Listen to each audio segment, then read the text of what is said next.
आरती का श्रवण किया। मैं इतना ही कह सकता हूं कि वो प्राणी धन्य है जो आज जीवित है, और वो प्राणी धन्य है जो आज की रात में सो करके कल प्रातः काल उठेगा, और वो प्राणी धन्य है जो कल के सूर्यास्त को देखेगा। क्योंकि जो कुछ अब हो रहा है शायद ये हजारों वर्ष में संभव नहीं था। ऐसा उत्साह, ऐसा सनातन धर्म के अंदर इतना बृहत कार्यक्रम और इस प्रकार से धर्म की जागृति देखने को मिली नहीं है। तो वह प्राणी निश्चित ही धन्य है, और बहुत धन्य है जो अपने जीवित जीवन में इस कार्यक्रम की झलक को देख रहा है और इसको सुन रहा है। इससे अधिक कुछ भी श्रेष्ठ नहीं हो सकता। अतः संध्या आपने देखी है, और भगवान राम, उनके जीवन पर कौन कुछ बोल सकता है? कोई कुछ नहीं। मैं दो शब्द कहूंगा जो भाग बिल्कुल अछूता रहता है। कहते हैं सरभंग ऋषि के आश्रम में भगवान गए, और जब सरभंग ऋषि ने अपने शरीर का त्याग किया तो भगवान आगे चल पड़े। उनके शिष्यों ने भगवान को घेर लिया और उन्होंने कहा कि प्रभु, अब हम यहां नहीं रहेंगे। बोले क्यों?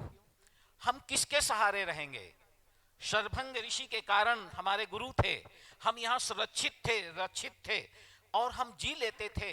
अब तो जी दिन में ही राक्षस हमको खा जाएंगे।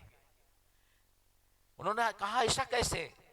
तो भगवान को वो ले गए, और एक घाटी थी बहुत विशाल। सरभंग ऋषि के साथ 52,000 धर्म प्रचारक था। कितना था? 52,000 धर्म प्रचारक था।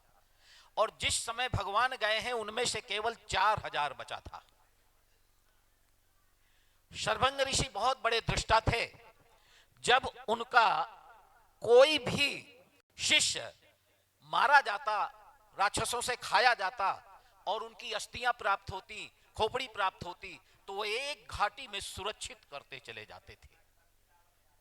उनके वो 4,000 शिष्य वहां लेकर के जाते हैं और 48,000 प्राणियों की खोपड़ी, कंकाल दिखाते हैं। कहते हैं कि भगवान इस विशाल कंकाल राशि को देख करके रोमांचित हो गए। क्या हो गए? रोमांचित हो गए। और उन्होंने एक उपाधि दी। उस समय तक हमारी इस जमुना के उस पार मानव मांस खाया जाता था। क्या खाया जाता था? मानव मांस खाया जाता था।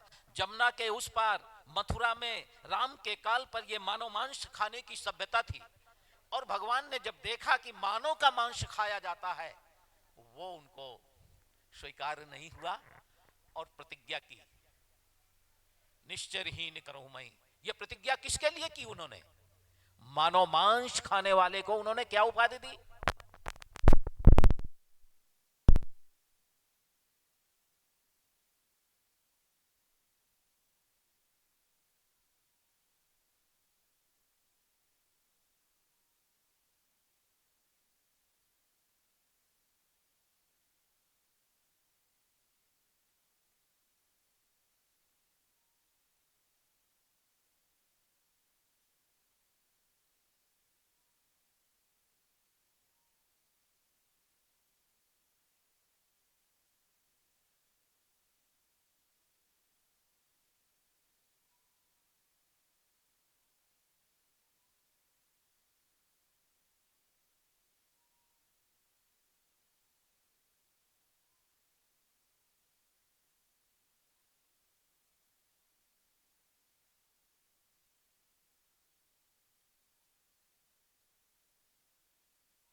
हरिओम।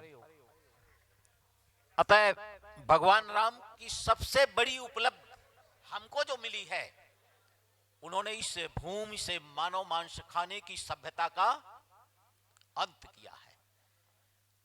ये बहुत बड़ी है। तो राम वो आदर्श, वो मर्यादा और वो सिद्धांत या हमारी सभ्यता के प्राण हैं। आज के तारीख में जितना जीवन आप जी रहे हैं, इस सब की नींव राम ने डाली है।